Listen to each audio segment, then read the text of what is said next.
ሰላም የልብ አምዮት ቤተሰቦች እንኳን ደህና መጣችሁ። ዛሬ እንግዲህ ለየት ባለ መንገድ ለፐርሰናል ትራንስፎርሜሽን የሚያገለግሉ 5 የኒውሮ ሊንጉስቲክ ፕሮግራሚንግ ጽንሰ ሀሳቦችንና ቴክኒኮችን ከእናንተ ጋር አነሳለሁ። እስከዛ እንግዲህ እስካሁን ቤተሰባችን ያልተቀላቀላችሁ ሰዎች ሰብስክራይብ በማድረግ የዩቲዩብ ቻናላችን እንድትቀላቀሉ ጋብዛለሁ።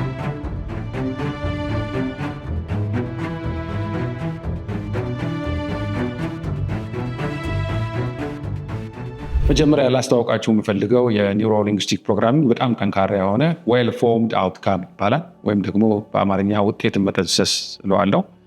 የዚህ ቴክኒክ ወይም ፕሮሰስ ፋይዳው ህይወታችን ውስጥ ልናሳካቸው የምንፈልጋቸው ነገሮች ካሉ ልናደርጋቸው የምንፈልጋቸው እነዚህን በእርግጠኝነት ማሳካት የምንችልበትን ሂደት የሚወስደን ነው። ስለዚህ ብዙ ጊዜ የምንፈልጋቸው ፍላጎቶች በዚህ የቲንኪንግ ፕሮሰስ ማለት ትችላላችሁ የማሰብ ሂደት ውስጥ ስናስኬዳቸው የመሳካት እድላቸው በጣም ከፍ ይላል። ምናልባት አንድ ከኔ ጋር ማስተር ማይንድ ግሩፕ ትሳተፍ የነበረች ያለችው አንድ ጽንሰ ሀሳቡን ሊያስታውሰዋለሁ። It's not in the hard work የምንፈልገውን ነገር የምናመጣው ስማርት በሆነ መንገድ ማሰብ ነው ብላ ሼር አድርጋለች። ኢትዮጵያ አይደለችም፣ እነዚህ ነው በእንግሊዝኛ ያካፈልኩት። እዚህ ሴት ስትናገር ምን ትላለች? መጀመሪያ ጊዜ ኒውሮ ሊንጉስቲክ ፕሮግራሚንግን ስትተዋወቅ የተዋወቀችው አሁን በምነግራችሁ በዌል ፎርምድ አውትካም ነው መጀመሪያ ያወቀችው። ስለዚህ ምናልባት ባለፉት ሲኖርኩትን 20 ምናምን ዓመት ከመጨረሻዎቹ 3 ዓመት ጋር ሳስተያያቸው በጣም ልዩነት አላቸው። ሪሌሽንሺፖች በጣም መልካም ሆኗል። ያገኘሁት የፋይናንሻል ውጤት በጣም መልካም ሆኗል። ስለዚህ በብዙ ሁኔታ ውጤቱ በጣም ቆንጆ ነው። ስለዚህ ያን ማድረግ እንድችል ያደረገኝ ዌል ፎርምድ አውትካም ወይም አሁን ሼር ማድረጋችሁ ፕሮሰስ ነው። በጥልቀት አልገባም፣ ግን እንድታውቁት ያህል ነው ሼር ማድረጋችሁ። ስለዚህ በዚህ ፕሮሰስ ውስጥ ዋናው የሚደረገው ነገር ምንድን ነው? ስለምንፈልጋቸው ነገሮች ስናስብ እነዛ ነገሮች አእምሯችን ውስጥ ከማሰብ በዘለለ በገሃዱ ዓለም እውን ማድረግ እንድንችል የሚያደርጉ ቢያንስ 4 መሰረታዊ ነገሮችን እንድናደርግ ያደርጋል። ያው እንደምታውቁት የምንፈልገውን ነገር ማሰብ ማለት አሁን ያለውን እውነታ አልፈን መፍጠር የምንፈልገውን አዲስ እውነት ስለዛ ማሰብ ማለት ነው። ስለዚህ አንደኛው ይሄ ፕሮሰስ እንድናደርግ የሚያደርገን ያለ ገደብ የምንፈልገውን ነገር ማሰብ እንድንችል ያስችላል። እዛ ውስጥ የሚጠየቁ በጣም ጠንካራ ጥያቄዎች አሉ። ምን ትፈልጋለህ ከሚለው ተነስቶ ወደ ጥልቀት የሚገቡ ያለ ገደብ ነገሮችን እንድናስብ፣ እነዚህ ያሰብናቸው ነገሮች ደግሞ ምናልባት አንዱ የምናጣው መነቃቃት እናጣለን። ውስጣችን መነቃቃት እንዲፈጥር። ሁለተኛ ብዙ ጊዜ መጀመር ለብዙ ሰዎች አስቸጋሪ ላይሆን ይችላል። ከጀመሩ በኋላ ደግሞ የሚያጋጥሙን የተለያዩ ተግዳሮቶች ሊኖሩ ይችላሉ። እነዛን ተግዳሮቶች ሁሉ ተቋቁመን እስከ መጨረሻው ድረስ እንድንሄድ የሚያስችሉ መንገድ ማሰብ እንድንችል ስለምንፈልገው ነገር የሚያደርግ ነው። ስለዚህ አንደኛ እሱ ነው። ስለዚህ ያለ ገደብ ማሰብ ያልኳችሁ የምንፈልገውን ነገር እንድናስብ፣ እንድንነቃቃ፣ እስከ መጨረሻው ድረስ እንድንራመድ ማድረግ ያስችላል። ሁለተኛ ብዙ ጊዜ የምንፈልጋቸው ነገሮች ስናስብ አንድ የምናጣው ነገር አለ። ያ ምንድነው? ማሳካት የሚፈልገው ነገር ምን ያህል በእኔ ተጽዕኖ ክልል ውስጥ እንዳለ አናስብም። ስለዚህ አንዳንድ ጊዜ የምናስቀምጣቸው ግቦች ምን ሆነው ይገኛሉ? እኛ ማሳካት የማንችላቸው አይነት ግቦችን ለማሳካት ጥረት ስናደርግ እንገኛለን። በዚህ ምክንያት ህይወታችን ውስጥ በአብዛኛው ፍረስትሬሽን፣ ሁልጊዜ እንደ ቪክቲም እንደ ተጠቂ መመልከት፣ ሌሎችን ሰዎች ወይም ሁኔታዎች ላይ እንድናሳበብ ሆነን ይገኛል። ሌላው ይሄ ፕሮሰስ ትልቁ የሚሰጠን ነገር ምንድን ነው? በእርግጥም ይሄ ማሳካት የምንፈልገው ነገር በእኔ ቁጥጥር ውስጥ ያለ ነው ወይ? እኔ ምን ያህል ኢንፍሉዌንስ ላደርገው እችላለሁ የሚለው ነገር በደንብ እንድንመለከት ያደርጋል። እዚህ ላይፋችን ውስጥ እንደ ፍረስትሬሽን፣ የቪክቲምሁድ፣ እንደ ተጠቂ ራስን ማየት፣ ማሳበብ፣ ሌሎች ሰዎች ናቸው ብሎ ደግሞ ማላካክ የሚባለው ነገር ከዛ ነፃ እንድንወጥ ያደርጋል። ሌላው ሶስተኛውና በጣም መሰረታዊ የሆነው ግብን በማሳካት ሂደት ውስጥ ብዙዎቻችን የምናጣው ነገር ምንድን ነው? በማሳካት በምንሄደው ሂደት ውስጥ ሌሎች እና አካባቢያችን ከሚያሰናክለን የበለጠ ራሳችን ስናሰናክለው እናገኛለን። ሰልፍ ሳቦታጅ ይመጣል በአብዛኛው። ስለዚህ ይሄ ፕሮሰስ አንዱ የሚያደርገው ምናልባት ወደፊት ግቦቻችንን ለማሳካት በምንሄደው ሂደት ውስጥ ራሳችን አደናቅፈን እንዳንጥል፣ መንገዳችን ላይ እንዳንቆም ከወዲሁ እንደዛ አይነት ጉዳዮችን እንድናስብና መፍትሄ እንድናገኝ መጨረሻ ላይ እስከ መጨረሻው ድረስ አትሊስት ምናልባት አካባቢያችን ሊያደናቅፈን ይችላል፣ እኛ ግን ራሳችን እንዳናደናቅፍ ማሰብ ያለብን ነገሮች እንድናስብ ያደርጋል። ስለዚህ አላይንድ ነው ወይ ሌሎች ከምንፈልጋቸው ነገሮች ጋር ይሄ ያስቀመጥኩት ግብ ይሄዳሉ የሚለውን ነገር እንድንፈትሽ። አንዳንዴ ራሳችን እንዳናደቀናቅፍ ብቻ አይደለም፣ አንዳንዴ በዚህ ጥልቀት ካላሰብን አክቹዋሊ ህይወታችን ውስጥ ልናጣቸው የምንችላቸው ነገሮች ስላሉ እነዛን ቀደም ብለን ተመልክተን መፍትሄ እንድናበጅ ያገለግላል።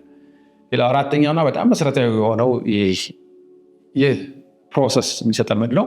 ያሰብናቸውን ነገሮች ወደ ተግባር አክቹዋሊ መለወጥ እንድንችል እርምጃ መውሰድ እንድንጀምር ያን ማድረግ የምንችልበትን የማሰብ ቅርጽ ይሰጠናል ማለት ነው። ብዙ ጊዜ ብዙ ሰዎች አሁን እኛ ውስጥ የሌለ ነገር ከፊት ለፊታችን አስቀምጠን ስንመለከት እንደማይቻል ውስጣችን ሊያስብ ይችላል። ስለዚህ ከማድረግ ሞር ፕሮክራስቲኔት ማለት ጉዳዩን ነገ ወደ ማለት አልችለውም የሚል ስሜት ውስጥ ወደ መግባት እንደዚህ አይነት ነገሮች ውስጥ እንድንገባ ያደርጋል። ስለዚህ ይሄ ፕሮሰስ ግን የሚያደርገው ነገር ምንድን ነው? ይሄ ያሰብከው ግብ መሳካት ይችላል። ዋናው ቁም ነገሩ በዚህ መንገድ ማሰብ ያለብህ የሚለውን ትልቅ ትጥቅ ይሰጠናል ማለት ነው። ስለዚህ በዌል ፎርምድ አውትካም ወይ ደግሞ ውጤትን መጠንሰስ ባለው መንገድ የሚቀመጡ ግቦች ዋናው የሚያጠያየቀው ይሳካሉ አይሳካ አይደለም። መሳካታቸው አይቀርም።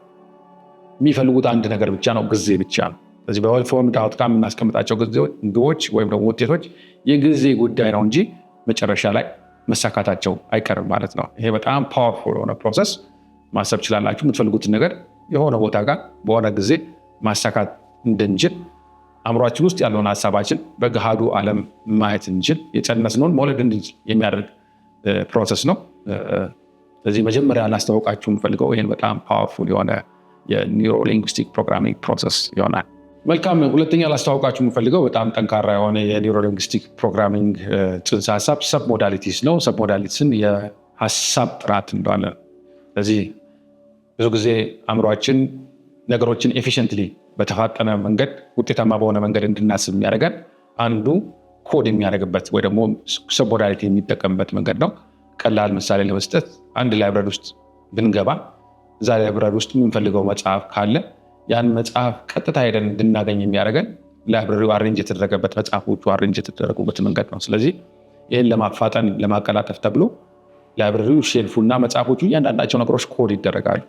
አእምሯችንም የተለያዩ ሀሳቦችን በዚህ መንገድ ያስቀምጣል። ምን ያደርጋቸዋል? ኮድ ያደርጋቸዋል። ለምሳሌ አንድ የሰው የሚባል ፋይል ካለ አእምሮ ውስጥ የሰው የሚባለው ፋይል ራሱ የቻለ ኮድ ይኖረዋል። ከዛ ደግሞ ከእንደገና ይሄን ሌሎች ኮዶች ይደረጉበታል። ምንድነው? መወደው ሰው፣ ምጠላው ሰው፣ ምፈራው ሰው፣ መቀየም ያለብኝ ሰው፣ ማፍቀር ያለብኝ ሰው እያለ ደግሞ የተለያዩ ኮዶችን ያስቀምጣል። ደግሞ በተለያየ ኮድ መንገድ ያስቀምጣቸዋል። ስለዚህ ምንድነው አንዳንድ ጊዜ የሚያጋጥመን ነገር ምናልባት እዛ አእምሯችን ውስጥ ሼልፍ ውስጥ አንድ ጉዳይ ወይም አንድ ሰው ኮድ ተደርጎ የተቀመጠበት መንገድ ለእኛ የሚጠቅም ላይሆን ይችላል። ስለዚህ እንዴት አድርገን ነው በሚጠቅመን መንገድ የምናስበው የሚለውን ኤፊሽንትሊ ማድረግ እንድንችል የሚያደርግ ነው ኮዱን በመቀየር ማለት ነው። ለምሳሌ ሱስ ያለባቸው ሰዎች አንድ የተገኘው ነገር ምንድነው? ሱስ ካለባቸው ነገር አእምሯቸው ውስጥ ሲያስቡት ያ ሀሳብ ኮድ ተደርጎ የተቀመጠበት መንገድ ሱሱን ሁሉ ጊዜ ሊያበረታታ በሚችል መንገድ ምግብ ሊሆን ይችላል። ለምሳሌ አንድ ሰው የሆነ ምግብ ሲያስብ ያ ምግብ የሚያስብበት መንገድ ኮድ ሲደረግ ክሬቭ እንዲያደርግ ወይ ደግሞ እንዲሳብ በዛ ነገር እንዲጎተት ራሱን ኮንትሮል ማድረግ እንዳይችል ሆኖ ይቀመጣል። ብዙ ጊዜ ሱስ ያለባቸውን ሰዎች ያን ሱስ እንዲተዉ ስናደርግ የምናደርገው ምንድን ነው? ያን ኮድ እንዲቀይሩ እናደርጋለን። ኮዱን ስንቀይር ሰብ ሞዳሊቲን ተጠቅመን ትልቁ የሚሆነው ነገር ምንድን ነው? ቅድም ክሬቭ እንዲያደርጉ እንዲጓጉ ራሳቸውን እንዳይቆጣጠሩ ያደርጋቸው ነበር። አሁን በአዲሱ ኮድ ሲቀመጥ ወይ ደግሞ ሰብ ሞዳሊቲ ወይ ደግሞ የሀሳብ ጥራቱ ሲቀየር ድሮ ክሬቭ እንዲያደርጉ እንዲሄዱ የሚያደርጋቸው የነበረውን ምግብ በሁለት መንገድ፣ አንድ ምንም አይነት ስሜት ውስጣቸው እንዳይፈጥር ማድረግ፣ ስለዚህ ኒውትራል ይሆኑ ማለት ነው። ሁለተኛው ደግሞ ካስፈለገ እንደው ብዙ ጉዳት እያደረሰ የሆነ ምግብ አይነት ከሆነ ምግቡን እንዲጠሉት ሁሉ ማድረግ ይቻላል። ስለዚህ ይሄ ሰብ ሞዳሊቲን መቀየር ይለዋል። በተለይ የአካል እንቅስቃሴ ማድረግ የሚፈልጉ ሰዎች ስራ እንቅስቃሴ በደንብ አድርገው ምን ብለው ግን ምግባቸውን መቆጣጠር ባለመቻላቸው ምክንያት ምግባቸውን የሚያቆጥሩት ደግሞ የተወሰኑ አይነት ምግቦች በጣም ስለሚስቧቸው እነዛ የሚስቧቸው ምግቦች ደግሞ ኪሎ እንዲጨምሩ የበለጠ የሚያደርጉ በመሆናቸው ምክንያት ዌይትን ሉዝ ለማድረግ ስትራግል ያደርጋሉ። ስለዚህ ይሄንን አእምሯቸው ውስጥ ያን ምግብ ኮድ የተደረገበት ምክንያት መንገድ፣ ለምሳሌ ምግብ የሚባል ፋይል አለ። የምግብ ፋይል ውስጥ ደግሞ ምናልባት አንድ 3 ካቴጎሪ ይኖራል። በጣም በቃ ልትቆጣጠረው የማይገባ ክሬቭ የምታደርገው ምግብ፣ ኒውትራል የሆነ ምግብ፣ የምጠላው ምግብ ይባላል። ስለዚህ ምንድነው የምናደርገው? በጣም የሚያጓጓ ከሚለው ፋይል ውስጥ አውጥተው ሰብሞዳሊቲውን በመቀየር ወይ ኒውትራል ወይ የምትጠላው ምግብ የሚለው ውስጥ እንዲያስገቡ የሚደረግበት መንገድ ማለት ነው። በጣም ኤፊሽንት፣ በጣም ጠንካራ የኤንኤልፒ ኒውሮሊንግዊስቲክ ፕሮግራሚንግ ጽንሰ ሀሳብ ነው። ስለዚህ ከዚህ ጋር በተያያዘ ሰዎች ሰልፍ ስቲማቸውን ለራሳቸው ያላቸውን ግምት መቀየር እንዲችሉ፣ ሰዎች የተለያዩ የሚፈሯቸው ጉዳዮች ካሉ ከነዛ ፍርሃቶች ራሳቸውን እንዲያላቅቁ፣ ሰዎች ምናልባት ህይወታቸው ውስጥ ያጧቸው ሰዎች ጉዳዮች ካሉ ለነዛ ነገሮች ምናልባት ፈረንጆች ክሎጀር ይሏቸዋል፣ በጉዳዩ መጽናናት እንዲያገኙ እና ህይወታቸውን መቀጠል እንዲችሉ የተለያዩ በጣም ጠንካራ የሆኑ የፐርሰናል ትራንስፎርሜሽን ወይ ደግሞ ራስን መቀየር ስራዎችን መስራት የሚያስችል ጽንሰ ሀሳብ ነው። ሰብሞዳሊቲ ምናልባት በኒውሮሊንግዊስቲክ ፕሮግራሚንግ ውስጥ ከተገኙ ትልቅ ሀሳቦች ከሚባሉት ውስጥ አንዱ ነው። ስለዚህ ይህንን ኤክስፕሎር እንድታደርጉ ጋብዛችኋል። ሌላው በጣም ቀላል ግን በጣም ጠንካራ የሆኑ ከምንላቸው ኤንኤልፒ ስሜትን ለመቅራት ከሚያገለግሉ ቴክኒኮች ፖፑላር ነው። በተለይ ጋር ባሉት ሰልጣኞች ብዙ ተአምር የሚመስሉ ነገሮችን የምናደርግበት፣ ሰዎች ለረጅም ጊዜ ችግር ነበረብን ብለው በ10 በ20 ደቂቃ ችግራቸውን እንዲፈቱ የሚያስችላቸው ቴክኒክ ስፒኒንግ ይባላል። ይህን ስናገር ብዙ ይህን የሚያውቁ ከእኔ ጋር የነበሩ ሰዎች ይረዱታል። ስለዚህ በዋናነት ስፒኒንግ የምንለው ቴክኒክ ዋናው ጽንሰ ሀሳቡ ምንድነው? አንድ ሰው ውስጡ ስሜት ሲሰማው እንዲሁ ስሜቱ አየር ላይ ብቻ አይደለም ያለው። ሰብኮንሽስ ማይንዱ ከዛ ጉዳይ ጋር በተያያዘ ማድረግ ያለበት መውሰድ ያለበትን አክሽን እንዲወስድ እንደሚያደርገው ሰውነት ውስጥ የሆነ አይነት ፊዚካል ሴንሴሽን ይፈጥራል። ለምሳሌ ቀላል ለማድረግ ብዙ ጊዜ ስንፈራ ፍርሃቱ አእምሯችን ውስጥ ብቻ ያለው፣ ፍርሃቱ ያለው ሰውነታችን ውስጥም እናገኘዋለን ከጭንቅላታችን ቆርጦ ማለት ነው። ለምሳሌ ፍርሃት ስንፈራ ውስጣችን ወዳችን ውስጥ ርብሽ የሚል ስሜት የሆነ አይነት እንቅስቃሴ እናያለን። ወይ ስንጨነቅ ማጅራታችን ሊይዘን ይችላል፣ ወይ ደግሞ ስንናደድ ደረታችን ጥር ሲል ፊል እናደርገዋለን። እነዚህ ምንላቸዋለን ፊዚካል ሴንሴሽን ወይ ደግሞ በሰውነት ፊዚዮሎጂካል ለውጦች ናቸው። ስፒኒንግ በዋናነት አድቫንቴጅ የሚወስደው የሚጠቀመው እነዚህን ፊዚካል ሴንሴሽኖች በመጠቀም ያለውን ስሜት መግራት እንድንችል፣ ፍርሃት ከነበረን መድፈር ወይ ደግሞ ፍርሃቱ መገራት እንዲችል፣ ቁጣ፣ ንዴት ከነበረ በዛው ስሜት ተነስተን በተሰማን ሰውነታችን ውስጥ ባለው ፊዚካል ሴንሴሽን መረጋጋት መፍጠር እንድንችል የሚያደርግ በጣም ጠንካራ ቴክኒክ ነው። ስለዚህ ብዙ ጊዜ እኛ ጋር የሚመጡ ሰዎች ለረጅም ላይፍ ታይም የነበራቸውን ፎቢያ፣ ለምሳሌ ከእንስሳት ጋር የተያዘ ሊሆን ይችላል፣ መግራት እንዲችሉ ይችላሉ በዚህ ምክንያት ማለት ነው። ሌሎችም እንደ ቁጣ፣ ንዴት ያሉ እንደ ፍርሃት ያሉ ሌሎች ውስጣዊ ሬዚስታንስ ያሉ ስሜቶችን መግራት እንዲችሉ የምናደርግበት መንገድ ነው። ስለዚህ ይህን ለማድረግ የምንጠቀመው ኖርማሊ ሰብኮንሽስሊ ያ ሜሴጅ ሰውነታችን ላይ አልፏል። ለምሳሌ ስንፈራ ወዳችን ውስጥ የመረበሽ መንገድ ማለት ነው። ያችኑ የመረበሽ ሰውነቴ ውስጥ ያለችውን ፊዚካል ሴንሴሽን በመጠቀም አክቹዋሊ ኮንሽስሊ ጋይድ በማድረግ የምንፈልገውን ስሜት ከዛች እንቅስቃሴ ጋር ኮኔክት በማድረግ ለሰብኮንሽስ ማይንዴ መልእክት ማሳለፍበት። ስለዚህ በሆነ ጉዳይ ለምሳሌ የምፈራ ከሆነ ያ ፍርሃቴ ቦዲ ውስጥ ከሆነ ስረበሽ የሚፈጠረው በዛ ጉዳይ ውስጥ መድፈር ከፈለግ ወይ ደግሞ የፍርሃት ስሜቱ እንዲቀንስ ከፈለግ ኮንሽስሊ ምን አደርጋለሁ? ያቺ ሰውነቴ ውስጥ ያለችውን ፊዚካል ሴንሴሽን ተጠቅሜ አቅጣጫዋን፣ ከለሯን፣ የምትርገበገብበት መንገድ በመቀየር አእምሮዬ ከዛው ጉዳይ ጋር አዲስ ስሜት በማገናኘት የሚፈልገውን አይነት ስሜት ማግኘት እንዲችል የማደርግበት ጠንካራ ስሜት ነው። ስለዚህ በተለይ ደግሞ የእንስሳት ፍርሃት ያለባቸው ፎቢያ የምንለው አይነት ነገር ያለባቸው ሰዎች ውሻ የሚፈሩ፣ አይጥ የሚፈሩ፣ እባብ የሚፈሩ፣ ሸረሪት የሚፈሩ፣ እንደዚህ አይነት ዋና የሚፈሩ፣ መኪና መንዳት የሚፈሩ፣ ሲነዱ የሚጨነቁ ሰዎች በአብዛኛው ስፒኒንግ ቴክኒክን በመጠቀም በ10 ደቂቃ ውስጥ ችግራቸውን ኦልሞስት ላይፍ ታይም ሊባል በሚችል ደረጃ ረጅም ጊዜ መፍታት እንዲችሉ የምናደርግበት መንገድ ነው። ሌላው ምጋብዛችሁ ስለ ስፒኒንግ በማወቅ ያሉ የተለያዩ አሉታዊ ስሜቶች ካሉ እነሱን መግራት እንድትችሉ ለራሳችሁ እድል መስጠት ትችላላችሁ። በተጨማሪ አሉታዊ ስሜቶችን መግራት ብቻ ሳይሆን አዎንታዊ የሆኑ መልካም ስሜቶች ከኛ ጋር እንዲቆዩ የምንፈልጋቸው ስሜቶች ካሉ እነሱንም እኛ ጋር ማቆየት እንድንችል ያደርጋል። እንደምታውቁት ብዙ ጊዜ ስሜት ጋር በተያያዘ አእምሯችን አሉታዊ ስሜት የሚፈጥሩበትን ነገሮች የሚያዝ ቴንደንሲ ያለው እኛ ጋር የማቆየት ቴንደንሲ ወይም ዝንባሌ ያለው። ጥሩ ስሜት ከሆነ ደግሞ ወዲያው ነው የሚለቀቀው። ደስታ ከሆነ 5 ደቂቃ እንደሰታለን፣ ከዛ ወዲያው ይጠፋል። መነቃቃት ከሆነ 5 ደቂቃ እንነቃቃለን፣ ወዲያው ይጠፋል። እንደዚህ አይነት ነገር አለ። ስፒኒንግ ሌላው የሚያገለግለው ምንድነው? እንደዚህ አይነት መልካም ስሜቶችን እኛ ጋር በማቆየት በነዛ ስሜቶች ውስጥ ሆነን የምንፈልጋቸው ነገሮች የማድረግ እድል እንዲኖረን ጥሩ ስሜቶችን ማጣጣም ረጅም ጊዜ ለአጭር ጊዜ ብቻ ሳይሆን ረጅም ጊዜ ማጣጣም እንድንችል የሚያደርግ በጣም ጠንካራ ቴክኒክ ነው። ስለዚህ ይህንም ቴክኒክ የበለጠ እንድታውቁ እንድትለማመዱ ጋብዛችኋለሁ ማለት ነው። መልካም። እስካሁን ድረስ ጥሩ ጠንካራ የሚባሉ ኤንኤልፒ ኤክስፕሎር እንድታደርጓቸው የምችሉ ለፐርሰናል ትራንስፎርሜሽን የተለያዩ ኤንኤልፒ ጽንሰ ሀሳቦችና ቴክኒኮችን የነገርኳችሁ ነው። ምናልባት ቀጥሎ የምነግራችሁ አሁንም በጣም ጠንካራ ከምንላቸው ብዙ ሰዎችን ከጠቀሙ ቴክኒኮች ውስጥ አንከሪንግ ይባላል። አንከሪንግ ማለት በአማርኛ ምናልባት ማያያዝ ማለት ትችላላችሁ። አእምሯችን አንዱ ትልቁ የሚሰራበት መንገድ በአሶሲዬሽን ነገሮችን በማያያዝ ነው የሚሰራው። በተለይ ኤፊሽንትሊ ማሰብ ካለበት አንድ ነገር ከአንድ ነገር ጋር እያያያዘ ነው የሚሰራው። ስለዚህ ሁልጊዜ አስተውላችሁ እንደሆነ የሆነ ሀሳብ ስታስቡ የሀሳብ ሌላ ሀሳብ ቀጥሎ ያመጣል። ሌላ ሀሳብ እያደረገ ወደሆነ ቦታ ይወስዳችኋል። ስለዚህ አንከሪንግ በመጠቀም አንዱ ልናደርግ የሚችለው ነገር ምንድነው? አእምሮዬ ከሆነ ጉዳይ ጋር ያያያዘው ስሜት ምንድን ነው የሚለውን ተረድተን ምናልባት ከነዛ ጉዳዮች ጋር ያያያዝኳቸው ስሜቶች መልካም ካልሆኑ የማይጠቅሙ ከሆኑ ወደ መልካም ስሜት መቀየር እንድችል ማድረግበት በጣም ፓወርፉል የሆነ ጽንሰ ሀሳብ ነው። በተለይ እኔን ብዙ ጠቅሞኛል ብዬ አስባለሁ።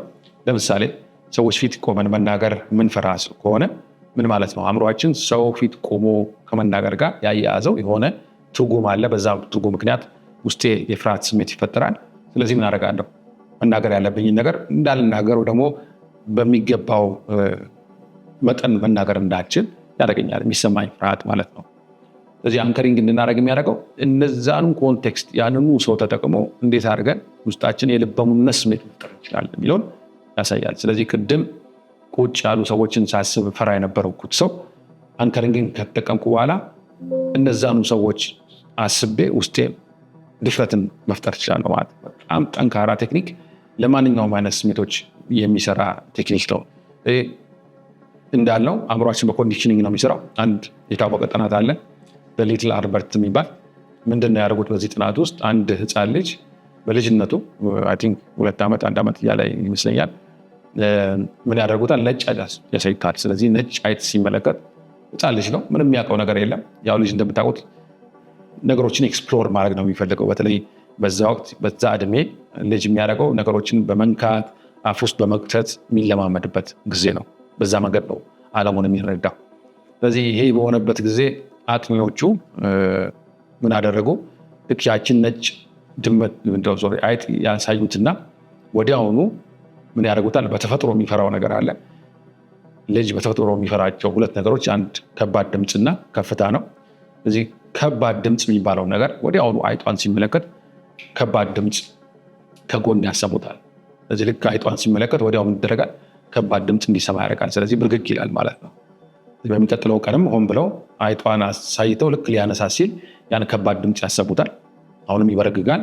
ቀስ በቀስ አእምሮ ኮኔክት ማድረግ ይጀምራል። እንዳልነው ኮንዲሽን ማድረግ ይጀምራል። ያቺ ነጭ ድመት ከምን ጋር የተያዘች ናት? ከዛ ከባድ ድምፅ። ከባዱ ድምፅ ደግሞ ኢሚዲየትሊ ሰውነት ውስጥ ፍርሃት ትሪገር ያደርጋል።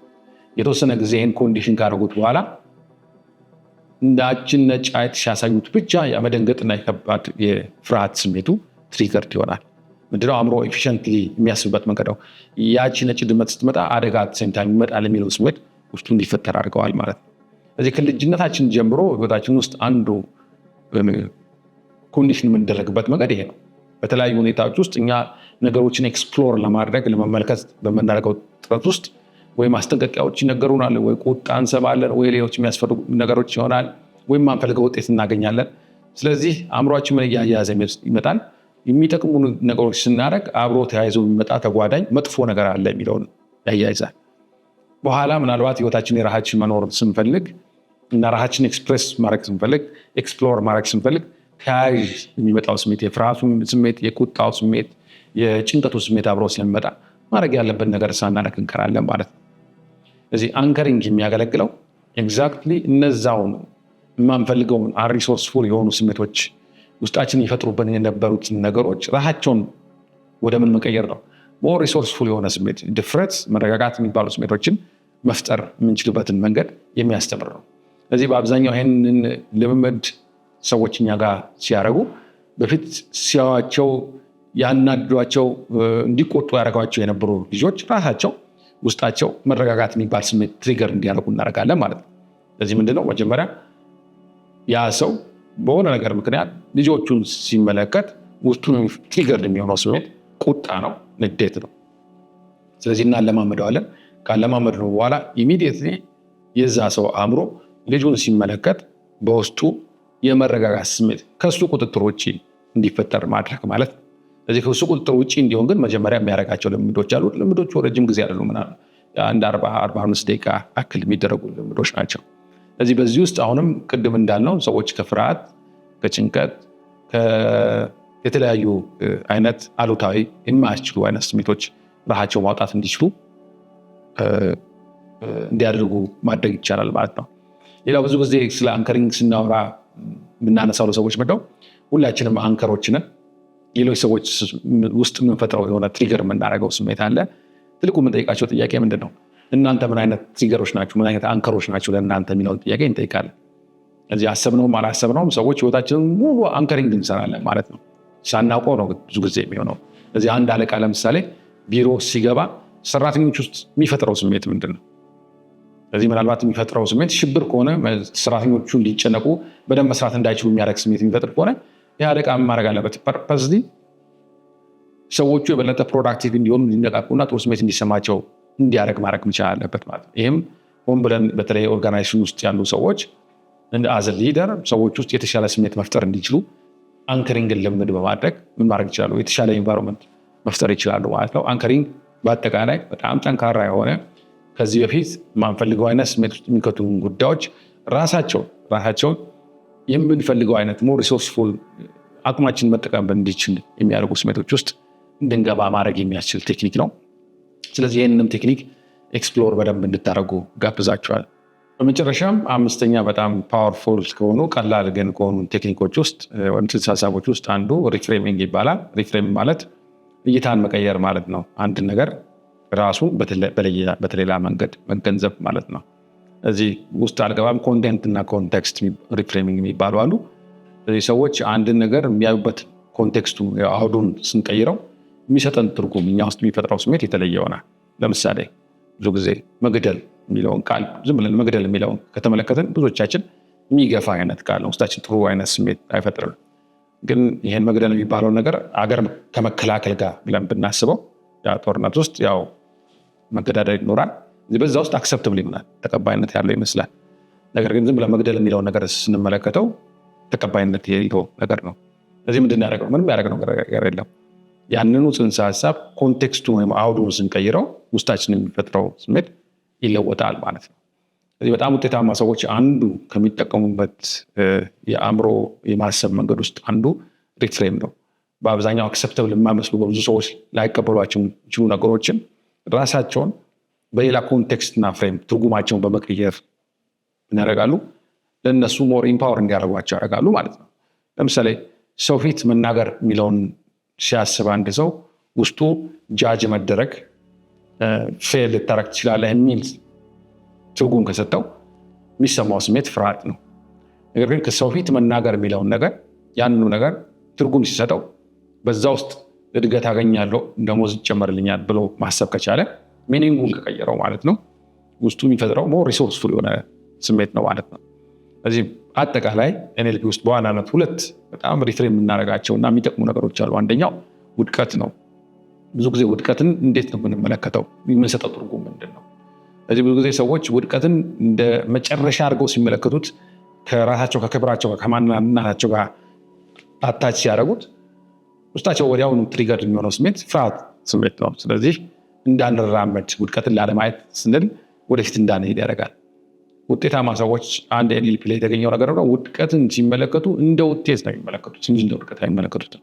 ግን ያን ውጤት ምን ይላሉ? የማንፈልገው ውጤት ብለው ሪዲፋይን ያደርጉታል፣ የተለየ ትርጉም ይሰጡታል። ስለዚህ በኤንኤልፒ ውስጥ ፓወርፉል የሆነ የቢሊፍስ ኦፍ ኤክሰለንስ አለ፣ ወይ ደግሞ የብቻ አመለካከት ውጤት እንጂ ውድቀት የሚባል ነገር የለም እንላለን። ምን ማለት ነው? የሆነ ነገር ስታደርግ በወሰድከው አክሽን ያገኘው ውጤት የማትፈልገው ከሆነ ያ ወድቀሃል ማለት ሳይሆን ያ ለአንተ እንደ ፊድባክ ወይ ደግሞ እንደ ምላሽ ነው። ስለዚህ ያን ምላሽ ተመልክተ የሚቀጥለውን ድርጊትን አስተካከል ማለት ነው። ሌላ ምንም ማለት አይደለም የሚለውን ትርጉም ይሰጣል። በዛ ምክንያት ምላሽ ብለን ስናስበው ውስጣችን ያለው ጫና፣ ፍርሃት፣ ያን ነገር መሸሽ መፈለጋችን ይቀራል ማለት ነው። እንደዚሁ በዚሁ መንገድ በጣም ዲፋይን ከሚደረጉና ሪፍሬም ከሚደረጉ ነገሮች ውስጥ አንዱ ችግር ነው። እዚህ በኤንኤልፒ አሁንም ለሁሉም ችግር መፍትሄ አለ ብለን እናገራለን። ስለዚህ ሰዎች ኖርማሊ ውጤት ላይ የሚደርሱ ሰዎች ችግርን ሲመለከቱ እንዴት ነው የሚያዩት ነው ትልቁ ነገር። ሁለት ሰዎች ለችግር ያላቸው እይታ ወይም ደግሞ ትርጉም የተለያየ አክሽን እንዲወስዱ ያደርጋል። ችግርን እንደ መሰናክል ድንጋይ የሚመለከት ሰው ካለ ችግርን መጋፈጥ የለብኝም ማስወገድ ያለብኝ ነገር ነው ብሎ የሚያስብ ሰው ካለ በአብዛኛው ምቾት ቀጠና ውስጥ እንዲኖር እና የሚፈልገውን ውጤት እንዳያገኝ ያደርጋል። ነገር ግን ይህንኑ ችግር የሚባል ነገር አንድ ውጤታማ ሰዎች ፈጠራ ነው፣ አዲስ ነገሮችን ኢኖቬት እንድናደርግ ያደርጋል ብለው የሚያስቡ። ሁለተኛ ችግር እድገት ነው፣ ምክንያቱም አንድ ሰው ማደግ ከፈለገ የሆነ ቻሌንጅ ውስጥ ማለፍ አለበት ብለው የሚያስቡ ሰዎች። ሶስተኛ ከችግር ጋር አብሮ ተያይዘው የሚመጣ ወይ ችግሩን ወይ ከችግሩ የበለጠ መልካም አጋጣሚ አለ ብለው የሚያስቡ ሰዎች ሁልጊዜ ችግርን ሲመለከቱ መሸሽ ሳይሆን እንደውም ራሳቸውን ሆን ብለው ችግር ውስጥ እንዲከቱ፣ ቻሌንጅ ውስጥ፣ ተግዳሮቶች ውስጥ እንዲከቱ ያን ቻሌንጅና ችግር በመፍታት ውስጥ ደግሞ የራሳቸውን ብቻ ሳይሆን ሌሎችን ሰዎች ህይወት መፍታት እንዲችሉ አስችሏል። ስለዚህ የሪፍሬም የሚባለው ነገር ብዙ ጊዜ የሚገድቡንን ነገሮች የተለየ ትርጉምና እይታ በመስጠት በተለየ መነጽር ውስጥ በመመልከት ውስጣችንን ኢምፓወር ማድረግ እንችላለን ማለት ነው። ስለዚህ ሶስተኛው የምጋብዛችሁ ስለ ሪፍሬሚንግ በደንብ ኤክስፕሎር እንድታረጉ ነው። ስለዚህ ከመጀመሪያው ጀምሮ 5 የተለያዩ በጣም ጠንካራ የኤንኤልፒ ጽንሰ ሀሳቦችን አስታወቂያቸዋለሁ። የመጀመሪያ ዌል ፎርምድ አውትካም ነው። ውጤቶቻችን ከማሰብ በዘለለ እንዴት አድርገን በገሃዱ ዓለም መፍጠር እንችላለን። ሁለተኛው ስፒኒንግ ነው። ስፒኒንግ ማለት ውስጣችን የሚሰሙን የተለያዩ ሰብኮንሽስ ማይንዳችን የሚነግረን አክሽን ውሰዱ እንዲለን የሚያደርገን አሉታዊ ስሜቶች ካሉ እነሱ እንዴት እንገራለን፣ የምንፈልጋቸው አዎንታዊ ስሜቶች ደግሞ ካሉ እነሱን እኛ ጋር እንዴት ማቆየት እንችላለን የሚለው ነው። ሶስተኛው አንከሪንግ ነው።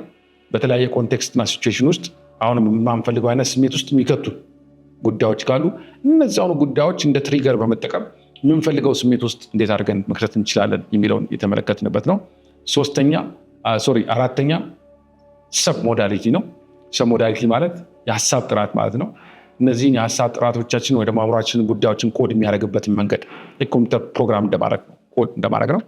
በመለዋወጥ የምንፈልጋቸው ስሜቶች ውስጣችን ቦዘር የሚያደርጉትን ሀሳቦች እንዴት መግራት እንችላለን፣ የሚጠቅሙን ደግሞ የበለጠ አጋነን ውስጣችን መልካም ስሜት እንዴት መፍጠር እንችላለን የሚለውን የሚያሳይ ነው።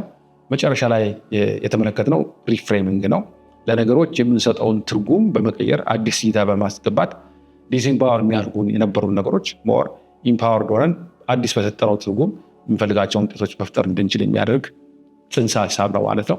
እነዚህን 5 ጽንሰ ሀሳቦች እንግዲህ በተለያየ መንገድ ጉግል ሰርች አድርጋችሁ ሊሆን ይችላል፣ እኛ ጋር መታችሁ ሊሆን ይችላል፣ ኤክስፕሎር እንድታደርጉና ህይወታችሁን መቀየር እንድትችሉ እጋብዛችኋለሁ። መልካም። ስለዚህ እነዚህን በጣም ጠንካራ የሆኑ ቴክኒኮችን የበለጠ ኤክስፕሎር ማድረግ፣ መረዳት፣ ማወቅ ላይፋችሁ ላይ አክቹዋሊ አፕላይ ማድረግ የምትፈልጉ ሰዎች ካላችሁ የልባም ህይወት የተለያዩ ፕሮግራሞች አሉን። አንድ ስልጠና ነው። ስለዚህ ግሩፕ ስልጠና አለን። ሁለተኛ ፐርሰናል ኮቺንግ ለብቻ ሰዎች ለብቻ ስልጠና አለን። ትሬኒንጎቻችን ራሳቸው በኦንላይንም በአካል የምናደርጋቸው ናቸው። እነዚህን እና ሌሎች በጣም ጠንካራ የሆኑ የኒውሮ ሊንጉስቲክ ፕሮግራሚንግ ቴክኒኮችን መጠቀም መለማመድ የምትፈልጉና ህይወታችሁ ውስጥ ትራንስፎርሜሽን መፍጠር የምትፈልጉ ግለሰቡም ድርጅቶችም ልትሆኑ ትችላላችሁ። ከታች ባስቀመጥንላችሁ ስልክ ቁጥር በመደወል የበለጠ መረጃ ማግኘት ትችላላችሁ። እስከዛ ድረስ እዚህ ድረስ ከቆያችሁ የሚጠቅም ነገር አግኝታችኋል ማለት ነው። የበለጡ ሌሎች መረጃዎች እንዲደርሳችሁ የዩቲዩብ ቻናላችንን ሰብስክራይብ እንድታደርጉ፣ ጥያቄ ካላችሁ ደግሞ ኮሜንት ስር እንድታስቀምጡልን፣ እንዲሁም ኖቲፊኬሽን ቤሏን በመጫን በየጊዜው እዚህ ላይ ፖስት የምናደርጋቸው ነገሮች እንዲደርሷችሁ ማድረግ ትችላላችሁ። በጣም አመሰግናለሁ።